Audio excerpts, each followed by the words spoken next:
Well, hi, everybody. Welcome to Big Game Bound. Hey, we're outside today, Chris. Isn't this fantastic? It's about time. A little sunshine. Did you bring your sunscreen I brought today? the cool dude sunglasses. He's Jack Doles. I'm Chris Hagan. I'm not sure how cool I look in anything, but hey, give it a try here. Yeah, finally outside. It's been very windy, but 59 degrees today, and as you can see, very sunny. We'll take it. Behind us is Curtis Hickson Riverfront Park.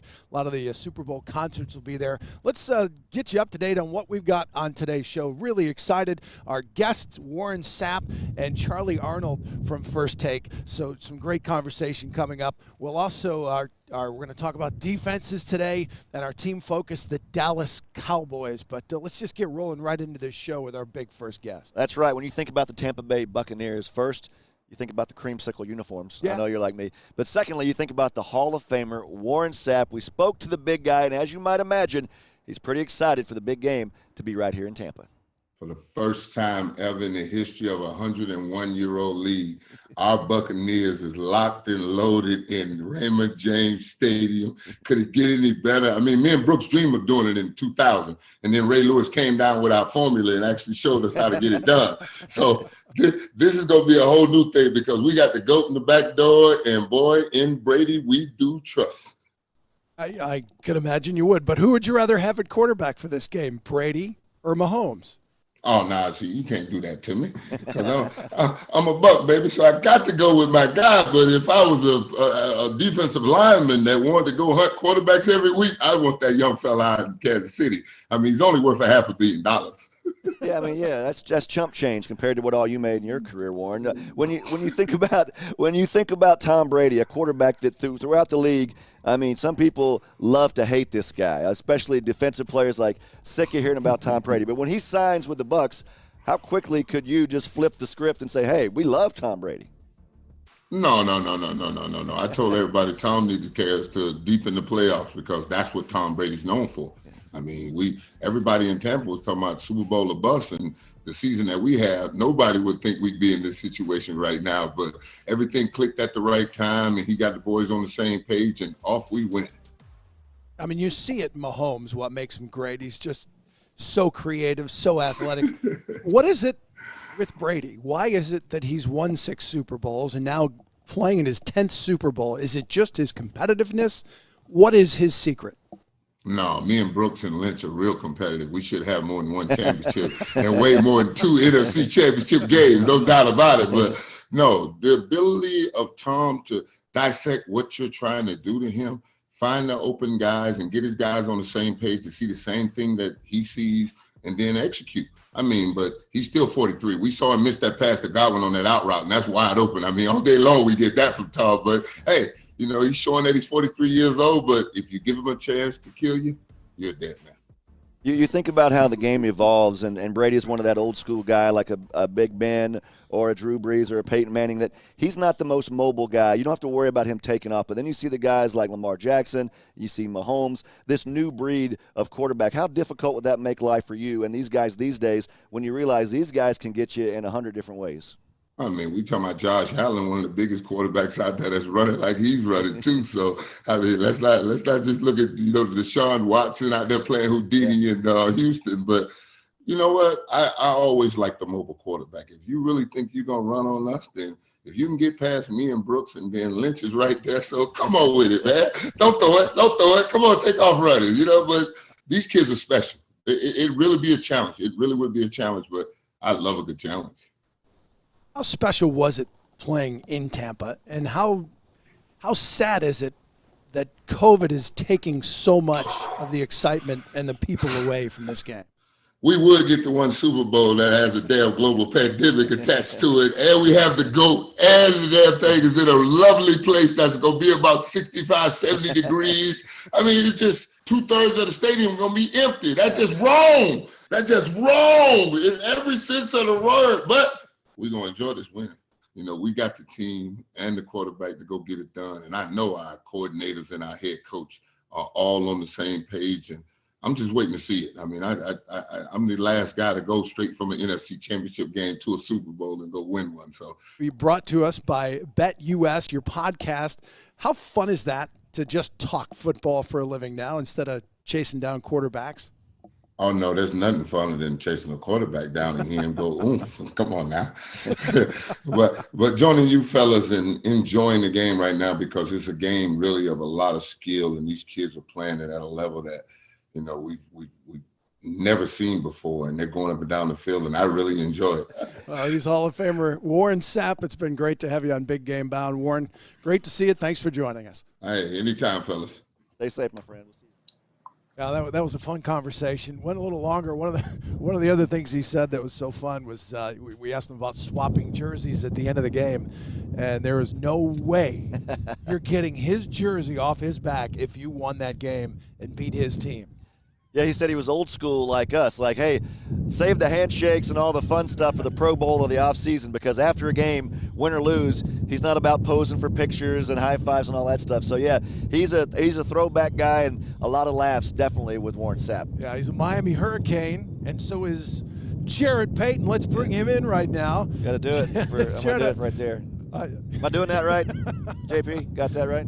There it is. There it is. So, how close are you fellow Miami Hurricanes, Jarrett? Is this like a fraternity of football players?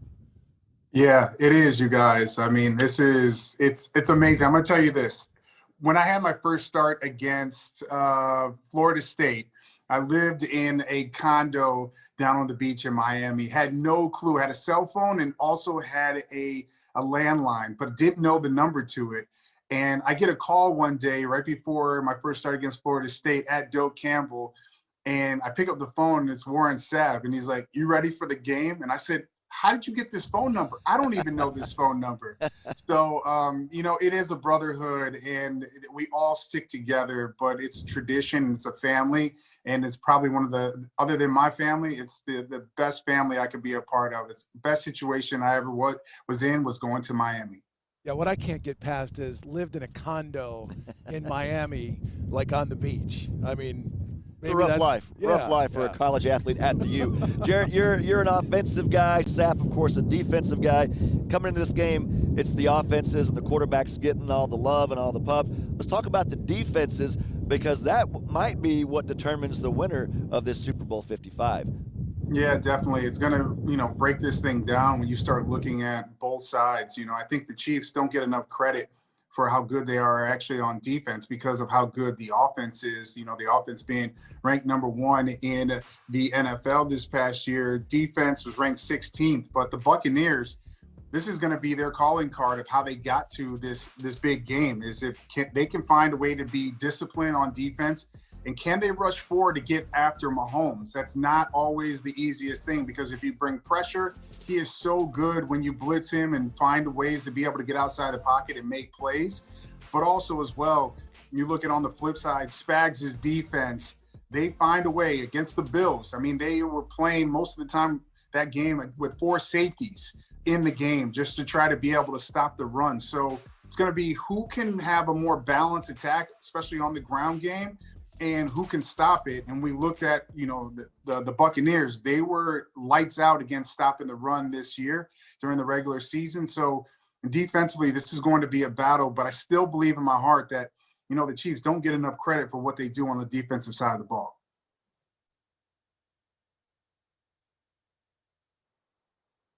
But I want to go like position by position here, because I think everybody's kind of pointing, at least outside of Tampa, toward Kansas City because they have Patrick Mahomes.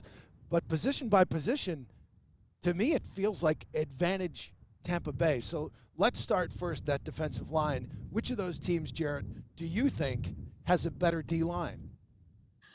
Come on, JP. Come on, man. Let's go. JB, I'm not. It's hard. I was, before the show, I was thinking about this, you guys. I mean, you start to break it down.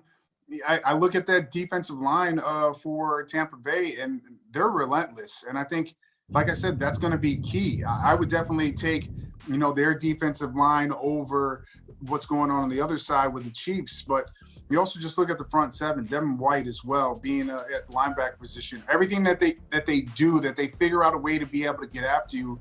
And they're able to do it without bringing a lot of blitzes if they don't have to. And so I think, defensive line, if I had to choose between the two, I'm going with the Bucs. I like it, man. Because, hey, don't forget, the Buccaneers defense really for the first time since the beginning of the season were healthy. Vita Vea is going to be in there in the middle, stopping the run, helping the Ndamukong Suh, helping Jason Pierre-Paul, Shaq Barrett, Devin White there in the middle. And don't forget about our second-round pick, Antoine Winfield Jr., you guys. I mean, a defensive rookie of the year candidate. He's been absolutely a monster back there. He's involved, and he's really the Swiss Army knife of Todd Bowles' defense. Anything that you see interesting going on the field, it's either usually Devin White or it's either Antoine Winfield Jr. in the secondary. I think, Jack, Chris, I think that we're not going to see the same Buccaneer defensive performance as we did when the Chiefs and the Buccaneers played in the regular season. I think we're going to see the Buccaneers really show what they're made of defensively here on Sunday. Did you hear JB slide in the hour draft pick? Hour. That's right. Now he's part of the organization. I tell you what, the Bucs 6th in total defense, number 1 against the run. But I believe maybe the last thing you want to do is get pressure on Mahomes, because on those broken plays, sometimes, Jarrett, that's the worst thing you can see is a broken play. You think you get pressure, you flush him out, you don't contain, and there goes Mahomes either with his legs or keeping the play alive and finding a guy downfield. Yeah, I mean, they're going to have to find a way, Todd Bowles on that defensive side of the ball, to figure out how they're going to have to pick their poison. Like I said, the gift and the curse is trying to find a way to be able to get after Mahomes, and you're not going to stop him. You're going to have to try to find a way to contain him. And so, keeping him – you want to keep him inside the pocket. You want to rush and get to him, but you also don't want to let him break contain. And he's so good at seeing what's coming. And when you have guys like Travis Kelce, to me, he's still the X factor, because he can find ways to be able to sit in zone. And in man-to-man, he is so tough to cover. So how are you going to find ways to have that bracket coverage, especially on the outside, when he's inside on the line with his hand down, or if he's in the slot as well? He's the dangerous combo. So defensively, Todd Bowles has a lot that he has to figure out before Sunday night. Pierre-Paul looks like he's back in his prime. He's found a new gear, and he's just been relentless in these playoffs. Now let's move to the linebacker spot. And once again, I've got to give the advantage to the Tampa Bay Buccaneers. Is anybody playing better than Devin White right now? Defensively. I'm trying to give you the visual aid. The answer, I'll step in here. I don't think so, you guys. I mean, we're talking about some really good teams here that the Buccaneers have dismantled. We're talking about Drew Brees and the high-powered Saints offense. We're talking about the NFC #1 seed and Aaron Rodgers, the likely NFL MVP, and the Green Bay Packers. These are high-octane offenses, and Devin White was all over the place, coming back from the COVID-19 protocols, perhaps a little bit on some fresher legs, JP. Maybe you can speak to that a little bit. Being out of there with COVID-19 and being on the COVID-19 list, that's not ideal, but at least maybe you get fresh for the postseason. It's so crazy to talk about Devin White, talking about he transformed himself into one of the best linebackers in the NFL, and he's relentless.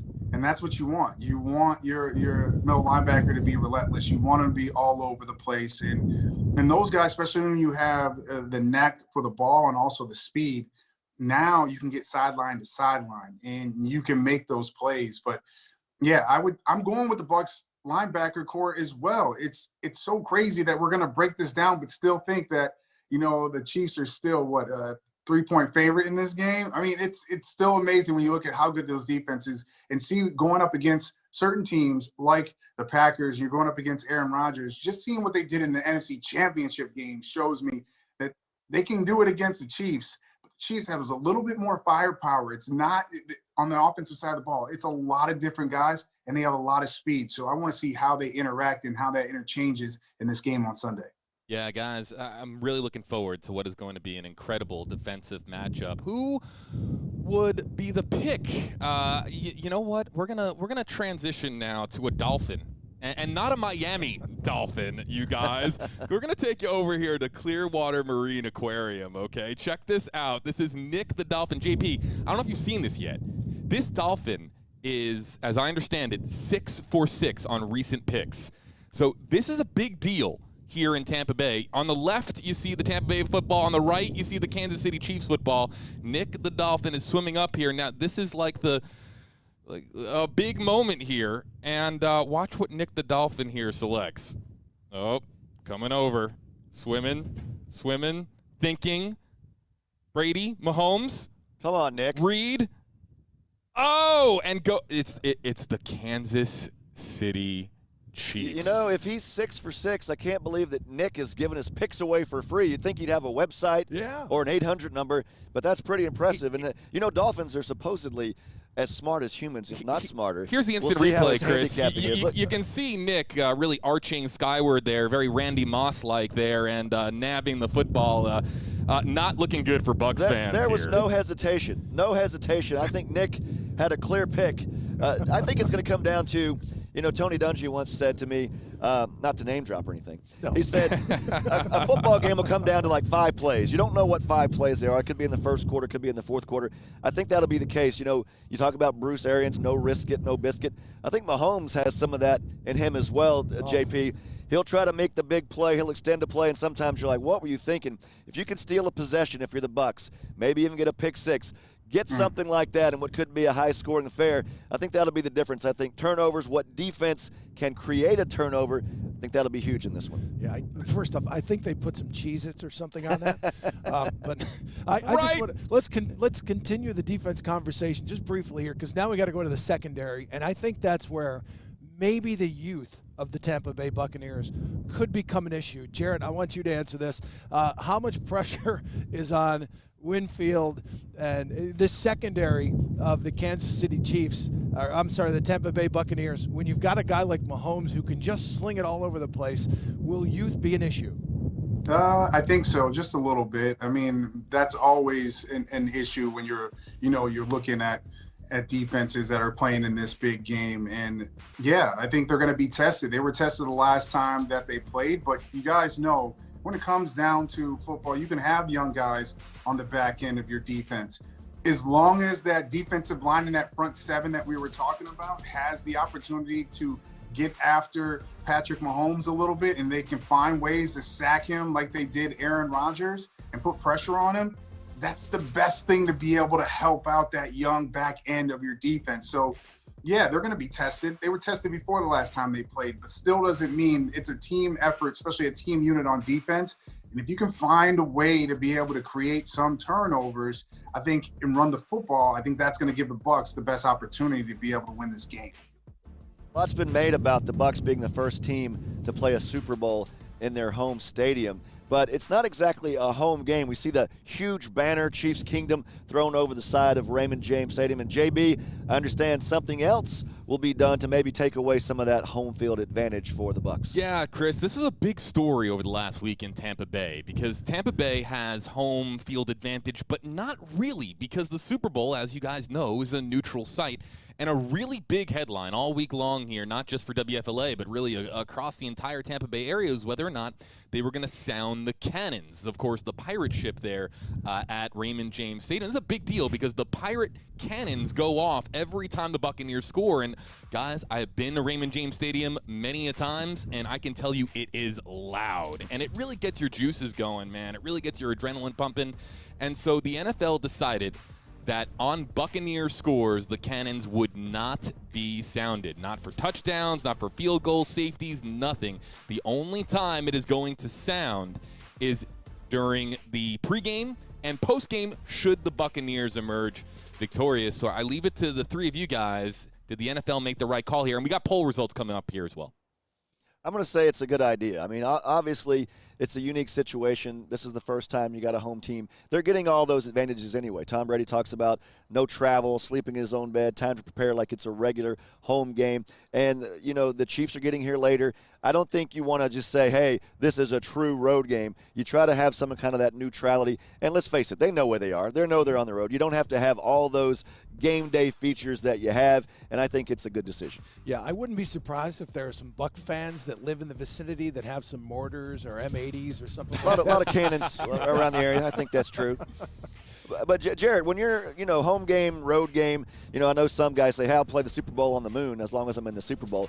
Is that really going to have a factor as far as the game day routine for players if the other team scores and there's a cannon or no cannon? Nah, I don't think so. I don't think it matters. But I can understand the NFL taking that stance and not sounding the cannons. And to me, it's probably for the best. But, I mean, listen, the Bucs worked their tails off to be able to get to this point, right? I mean, after acquiring Tom Brady, it was still a work in progress to be able to get here. And, you know, it's a part of the tradition of the stadium too. And I understand the Bucs are there, but it's a part of the history. And JB, you were talking about it. You know, when you hear those cannons go off, and, you know, I've been there and heard those cannons go off, it's something that it just does. It energizes you. Why not use the cannons for both teams when they score? And that was something that was very popular of a concept, JP, was the idea of, hey, let's just do it for both. But then I'll tell you, the idea of Mahomes, I hope that this doesn't happen, but Mahomes throwing for 4 or 5 touchdowns and having to hear the cannons every time he's dropping dimes all over the field, that's going to be like salt in the wound for Bucs fans having to hear it. JB. Have confidence in your defense, young man. Have confidence in your defense. I think, man, watch out for Devin White. Hey, watch out. JB, I'm telling you. If the Bucs get shut out, it's a non-issue. Yeah. Doesn't matter if the cannon would have gone off. They don't score a touchdown. Who cares? Okay, you're telling me there's a chance Tom Brady gets shut out in a Super Bowl. It's not for field goals, is it, right. JB? Yeah, just for it touchdowns? Touchdowns, field goals, any score for the Bucs, even a safety. But let's check here with our. Let's hit the touchscreen here. Our interactive poll results here. The NFL will not allow firing the cannons during Buccaneers scores, and 45% agree with the decision, 55% disagreeing. I think that we've got a lot of WFLA viewers watching here from Tampa Bay and Florida.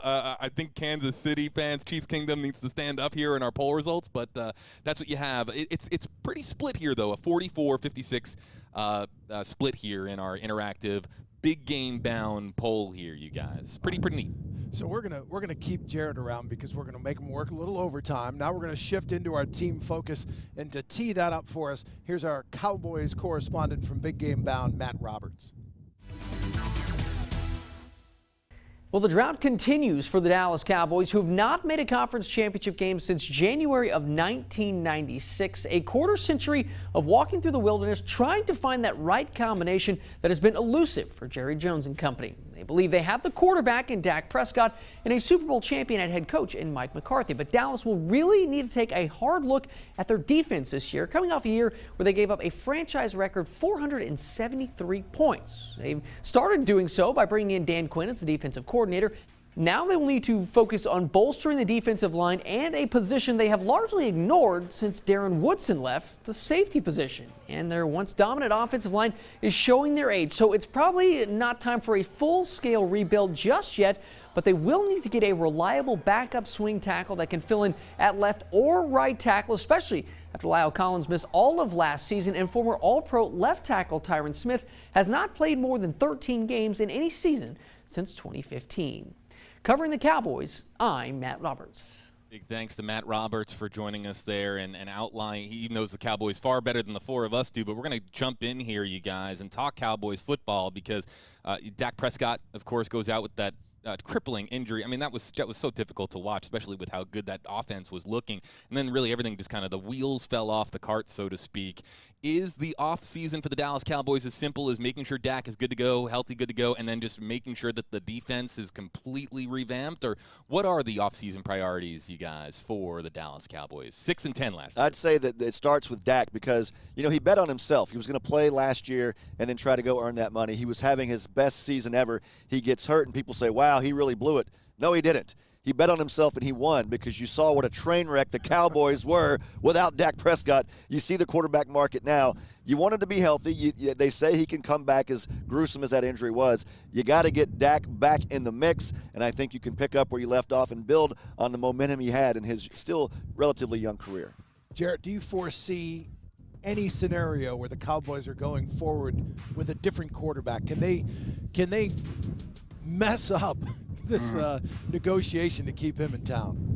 No, I mean, it's already been an issue, you know, and I think without Dak, you kind of see that there are a lot of holes. I mean, he's that good, and he can kind of maybe mask some of the other issues that you were having on the offense. But this team was, especially on the offensive line, I mean, they had injuries and key injuries. And so you got to figure out how to, you know, get those guys back on the field. But it's not just that. You got to attack the other side of the ball as well. Free safety, corner, that defensive line. You need linebacker depth as well. They have a lot of different positions that they have to be able to add. And they have a lot of picks in this upcoming draft. So I think about 10 draft picks. So if they can find a way to be able to take advantage of some of those and understand that there are going to be, at least 3 or 4 of those guys that aren't going to pan out, but get guys that fit your system.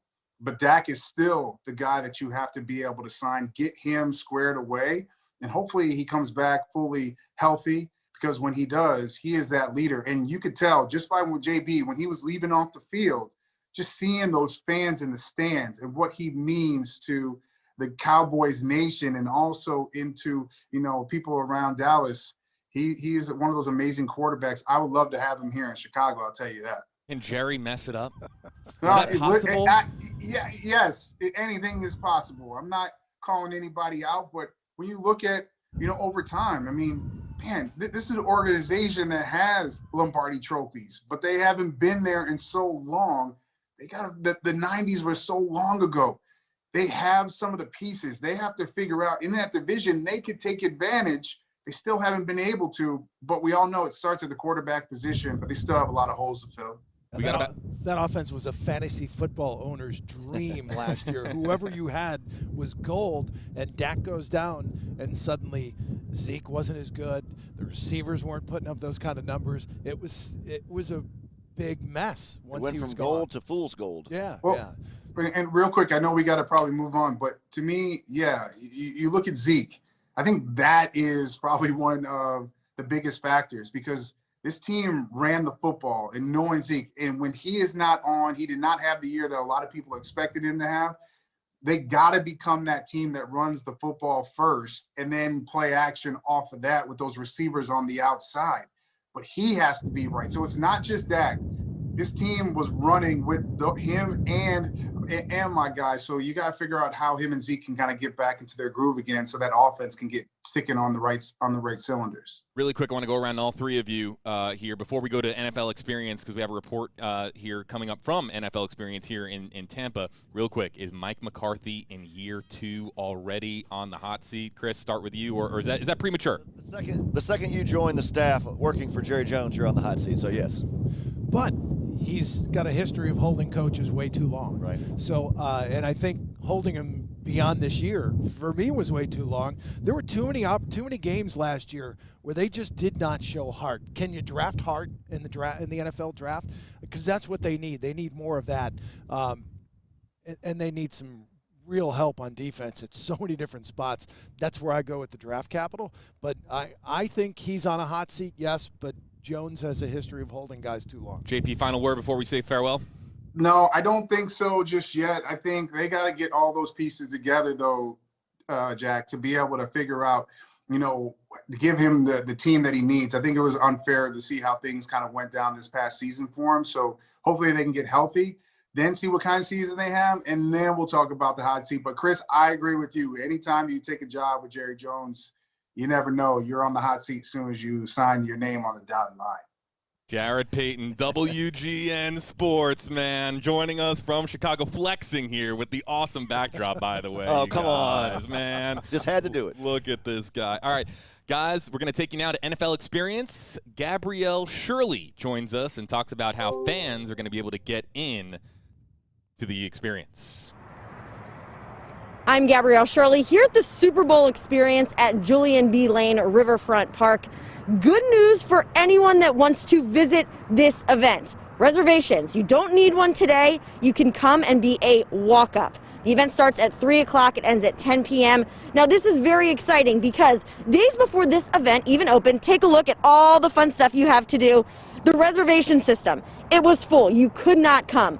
Well, just yesterday, the organizers of this event, working with the CDC, they realized that they can let walk-ups come to this event. So again, if you don't have a reservation, you can come to Julian B. Lane and try to get into the Super Bowl Experience. They're not going to let everyone in. Who knows how many people will show up, but this is an option for you. So please, if you want to come, today is your day. Wednesday, Thursday, 3 p.m. to 10 p.m. Saturday and Sunday is still reservations only. So today and tomorrow are the best days to come. I'm Gabrielle Shirley reporting from the Super Bowl Experience. I'll send it back to you. All right, thanks a lot, Gabrielle. And now we're going to bring in our featured guest. Are you ready for this, Jack? I'm all fired up. All Let's right, do it. WWE fans, you know her as Charlie Caruso. ESPN fans, you know her as Charlie Arnold. I just know her as Charlie. Hey, Charlie. Yay! Hello, guys. How you doing? Hagan. It's very windy. My favorite sports director I've ever had. My only sports director I've ever had. JB, were you rolling on that? I hope so. Charlie, I know you've got like 17 jobs, so thanks for the time. You got the new podcast, First Take, Her Take, 3 ladies rapping about sports. So let's get right to it on this one. I got some questions for you. Let's start with the quarterback matchup. We're talking about Patrick Mahomes. We're talking about Tom Brady, different generations. Which of those two guys has the most swag as you think about not only on the field but off the field in their lifestyle? Well, first of all, you know what I love about this is that Tom Brady literally could be Patrick Mahomes' dad. I mean, legitimately, he could be his father. But I have to say, in terms of swag, look, the man's 43 years old. He has more Super Bowl championships than I can count. He's married to Giselle. He's now living in a beautiful, warm, sunny Tampa, Florida, living his best life. I'm going to have to say the winner here is Tom Brady. House, right? Derek Jeter's house. Where do you get the money for that?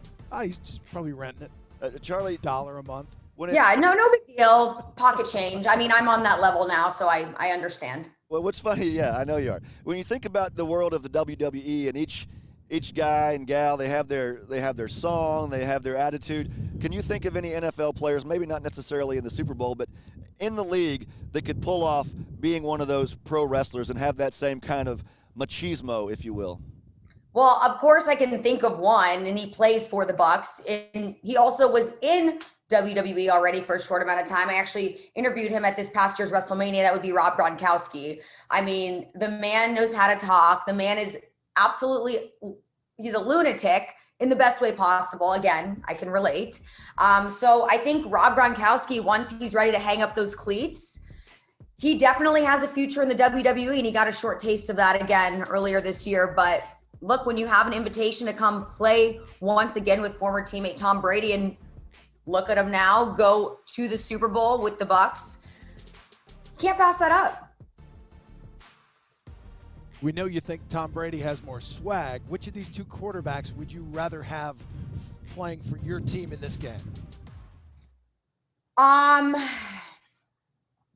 You know, it's tough because you say like only in this game. I think overall, I want Patrick Mahomes. I mean, he's younger, he's fresher, he's essentially unstoppable. He's amazing. There's nothing that the man can't do. But in this particular game, and I've said this for the past couple weeks, and Hagan, I think you can attest to the fact that being a Colts fan, I'm not a Tom Brady fan per se.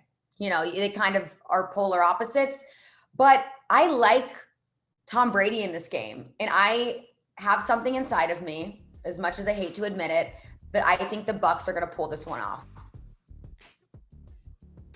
That'll make JB really happy. He's the hometown Bucks guy. Yeah. Let me ask you this, Charlie. Charlie, I'm with you on that. A big way. Ready to go. Buccaneers. Let's do it. Charlie, I do think defense, though. I think it's not as much necessarily about the quarterbacks. I think the defense is going to dictate a lot of this game.